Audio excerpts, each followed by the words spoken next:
Commissioner traffic પર પૂરતું ધ્યાન આપી રહ્યા છે તો બીજી તરફ પીપલોદ ડુમસ રોડ પર સ્ટન્ટ કરતા બાઇકર્સના આતંકથી લોકો જીવ જોખમમાં મુકાયા છે।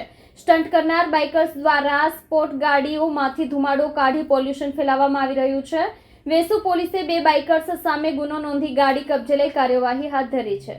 સુરત પીપલોદ ડુમસ રોડ ઉપર બાઇકર્સ લોકોને સ્ટન્ટ કરવાનું પરમિશન કોના દ્વારા આપવામાં આવી રહી છે? બાઇકર્સ દ્વારા જાહેર રસ્તા પર સ્ટન્ટ કરી લોકોના જીવને જોખમમાં મૂકી રહ્યા છે। સ્ટન્ટ કરનાર બાઇકર્સ દ્વારા સપોર્ટ ગાડીઓમાંથી ધુમાડો કાઢી પોલ્યુશન ફેલાવવામાં આવતો હોય છે। નાના બાળકોને બાઇક પર બેસાડી સ્ટન્ટ કરવામાં આવી રહ્યો છે। બાઇકર્સ દ્વારા રોડ બંધ કરી સ્ટન્ટ કરનાર ચાલકો સામે પોલીસ કાર્યવાહી કરશે કે કેમ?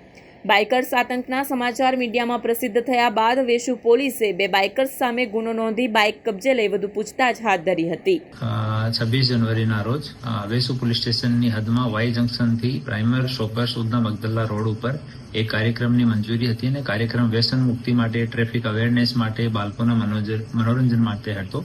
આમાં એક વિડીયો વાયરલ થયો છે જેમાં એક બાઇક સવાર જો છે એક સ્પોર્ટ્સ બાઇક ઉપર સ્ટન્ટ કરતો જોવા મળી રહ્યો છે।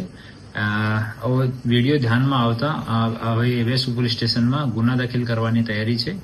એના કોઈ કૃત્યને પોલીસનો સહકાર અને એવું કોઈ નથી અને આ વિરુદ્ધમાં સ્ટ્રિક્ટ એક્શન લેવામાં આવશે અને હવે વેસુ પોલીસ સ્ટેશનમાં ગુના દાખલ કરવાની તૈયારી થઈ રહી છે અને જે પણ રાઇડર છે એના વિરુદ્ધમાં બી સ્ટ્રિક્ટ કાર્યવાહી કરવામાં આવશે। बाइक जमा करवामां आवशे શું કરવામાં આવશે? डेफिनेटली बाइक जमा કરવામાં આવશે और આયોજકોને જો પરમિશન મળી હતી એ પણ કન્ડિશનલ પરમિશન હતી જેમાં કોઈ તરહનો સ્ટન્ટની પરમિશન ન હતી, કોઈ તરહના નોઇઝ પોલ્યુશન કરવાની પરમિશન ન હતી અને જાનને જોખમમાં ડાલવા વાળો કૃત્ય છે એના વિરુદ્ધમાં સખ્ત કાર્યવાહી થશે।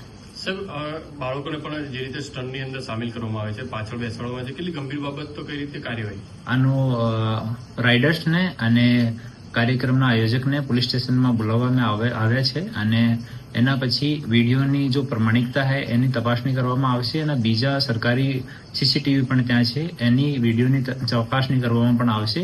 એના પછી જે બાળકો સાથે હોય તો એના વિરુદ્ધમાં જો પાર્ટિક્યુલર કલમ છે એનો ઉમેરો પણ કરવામાં આવશે અને સખ્ત કાર્યવાહી કરવામાં આવશે કે બીજો કોઈ માણસ એવા કોઈ પબ્લિક ઇવેન્ટમાં એવા પબ્લિકની જાનને જોખમમાં ડાલવા વાળા કૃત્ય નહીં કરે।